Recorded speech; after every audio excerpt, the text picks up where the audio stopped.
Well, there's no problem. If you had a gun, shoot him in the head.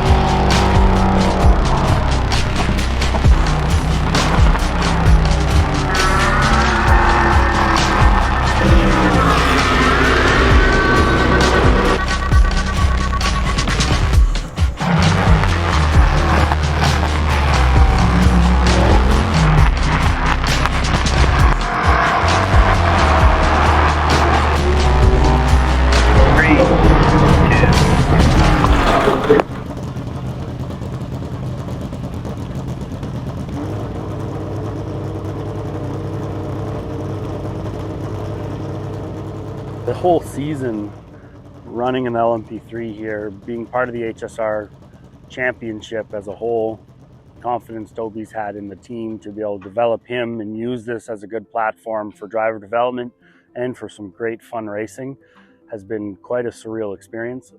From the high banks of Daytona to running tracks like Sebring, Road Atlanta, Watkins Glen.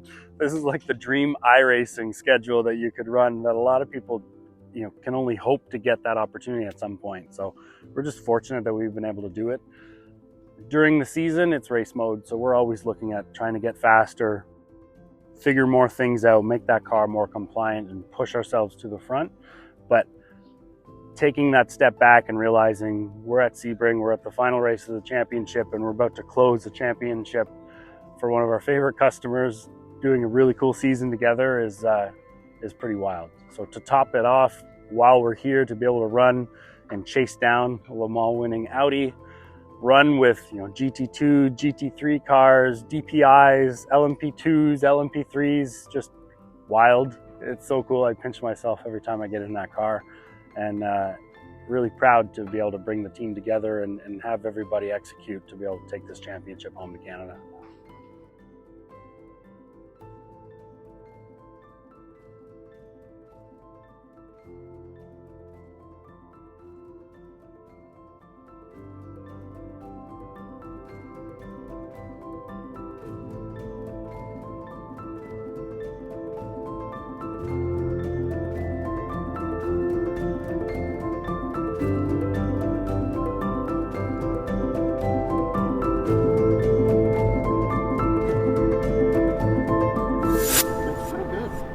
Watching from Kenny, like, he's not bouncing around crazy over there. No, but this car is like night and day different than when we were here in March.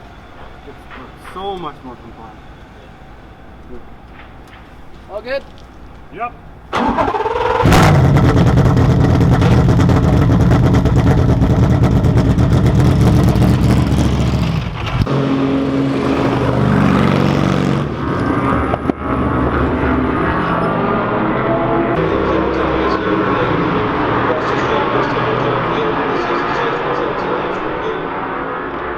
Sebring is known for being quite bumpy, and I think it's a great test track if you're ever going street racing or potentially off-road racing. The unique aspect of Sebring being an airstrip, it's built of concrete patches, thousands and thousands of concrete patches that you're driving over with the car. Now, as frost and temperatures change, some of those patches are moving up and down, so you do get quite a lot of bumps in the car. When we were here in March, we were running the stock shocks in the car, the PKMs. Didn't quite give us as much adjustability. Throughout the season, we switched over to the Öhlins. Now, a lot more adjustability, a lot more control over the low and high speeds, which allow us to develop that car, develop that setup to be a little bit more compliant. Having a compliant car that once you hit the bump, it's able to transfer that tire back down to the ground quickly, allows to maintain contact paths with the road, and gives the driver a lot more confidence to drive in hard on entry and get back to throttle to get your exit speed. So night and day difference personally for driving this car from the first time we were here to now, and it shows on the timesheets. I think we're 6 to 8 seconds a lap faster than when we were here earlier. Then on top of that, being able to pull our restrictors also makes us smile a little bit more, carries a little bit more speed, changes those reference points a little bit. But again, with a good compliant suspension, we're able to keep those Michelin tires on the ground at all times and make sure we've got that contact patch. We're safe, we're comfortable, and fast. And these ones are actually milled out by K-Tech. factory's 38 mil, and these are opened up to 43. So a real unsealed, unrestricted one is less. This brought us closer to the newer cars, but they'd still pull us, but this will give us a fighting chance. So like IMSA spec, they've got a bigger restrictor plate on it? They'll be running probably whatever comes with the car homologated, maybe 38 on the new one. So that's your restrictor. Factory's 38 mil, these are opened up by K-Tech, so quite a bit different flow. So yeah, this will go on. Just comes out. Correct, yeah. Oh yeah. Yeah, see, we're running like that at Daytona and everywhere else. Yeah.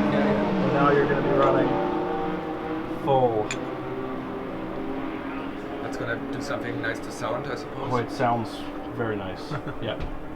It's an added benefit. Also, the guy on the radio starts. Travis was singing pretty much when we tested it at Calabogie because it was a completely different car.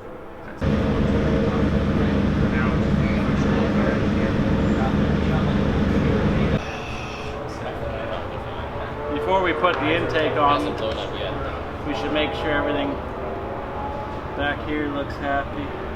It's just that one coolant pipe on that engine now. It's just ridiculously tight.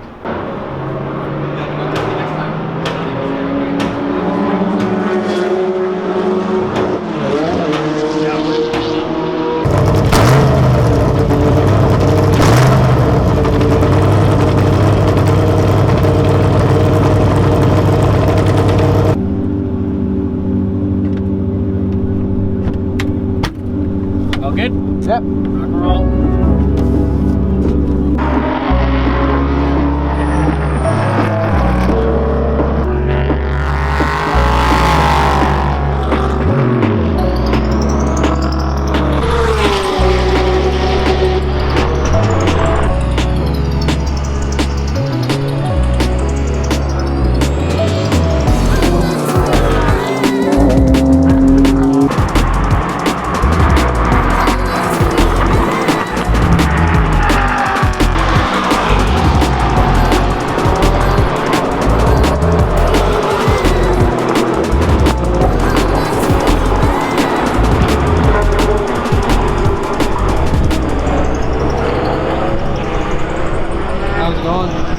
It's going great. We're watching Tobi live on camera, just working on some of our inputs here.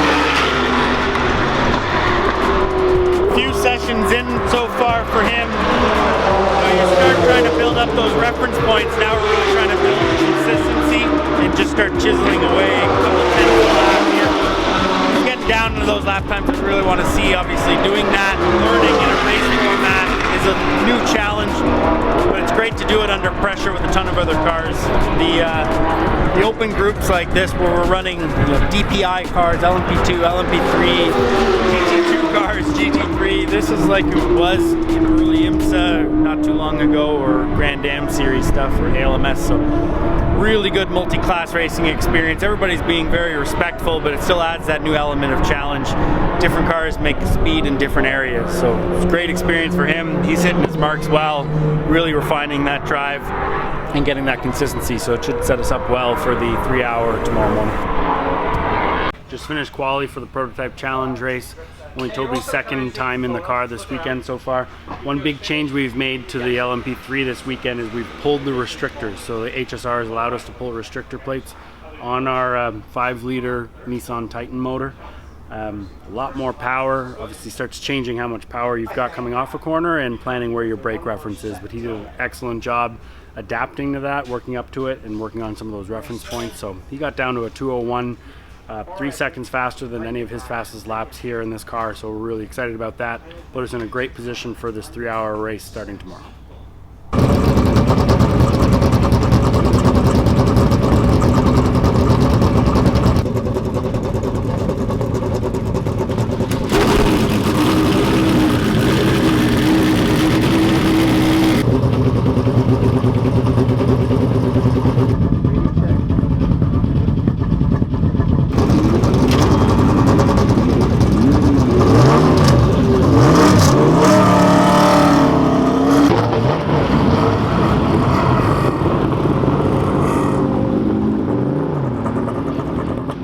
teamwork is everything when it comes to race weekends, just getting the car to the track. I mean, the obstacles the guys have had to overcome throughout the season, learning a platform like this, developing it, you know, making updates, maintenance, the amount of times we've had the car down just to the tub, going through wiring, and obviously we picked up a used car to use this as a learning platform this season, which meant getting to know that car, learning the history of the car, you know, meeting new part suppliers, things like that is a big learning curve. So I don't think we would have ever even left the shop if it wasn't for the team. Having a team that can work in multiple championships, we understand the processes, we understand the flows and the roles that each individual crew member plays is absolutely critical to know who needs to be where at what times. So without the team, the guys prepping the car, making sure everything's working properly, parts stay on the car, is absolutely critical. Okay, the pace car is in. Get ready. Green flag, green flag.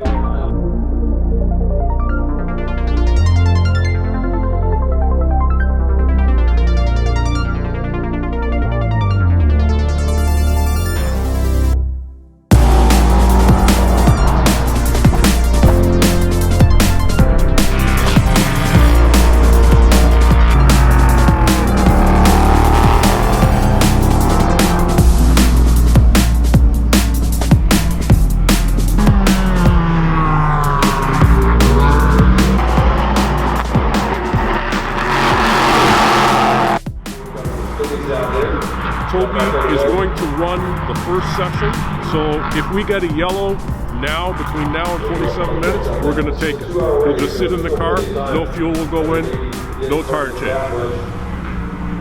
After, it depends on when it falls, when that middle window is, for more time for Travis. At the end, 27 minutes to the end, I want to be in here getting Tobi in the car. And so the middle is kind of a gray area.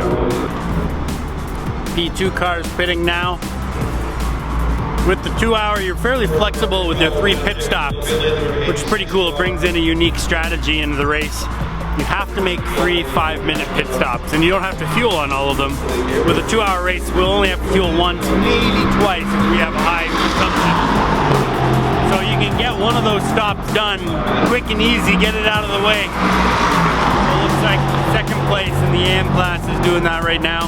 We will be pulling Tobi in the next 5-10 minutes like this.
little stint there.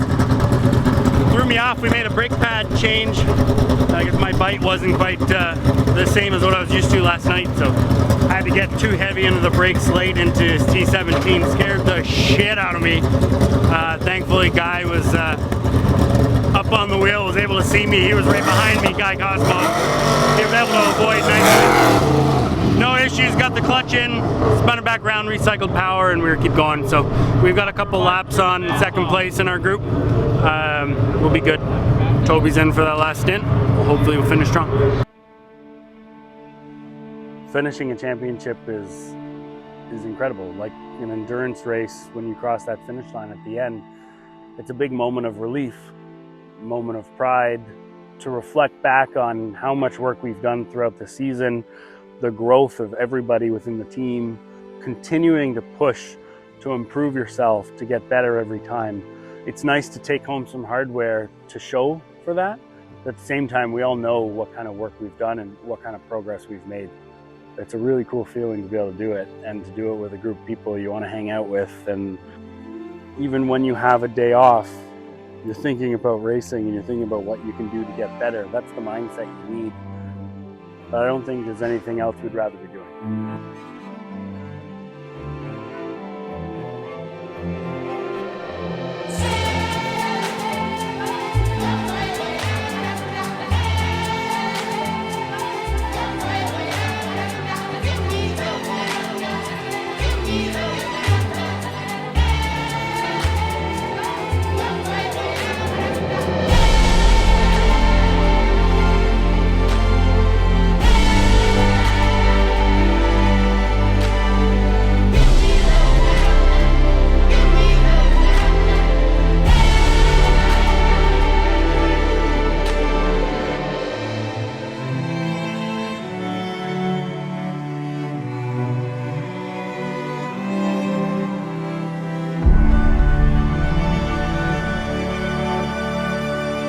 Awesome to see you, dude. Well done. Right on, Tobi.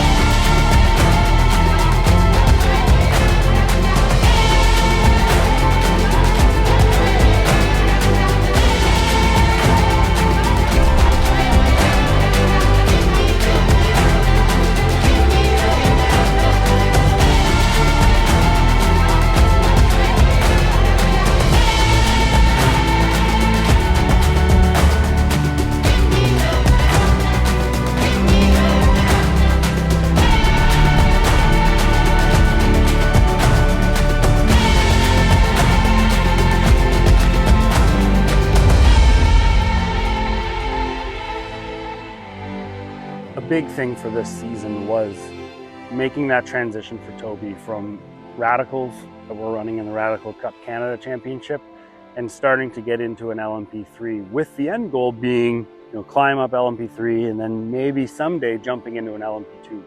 And now, hard to believe, the next race he does after this Prototype Challenge Championship is the Rolex 24 Hours of Daytona in an LMP2 car. So we're really proud to have taken him from his very first time in a Mazda Miata all the way up to LMP3, and now a nice smooth handoff into LMP2 where he can now go and achieve his goals and live some of his dreams getting into a Rolex 24 Hours.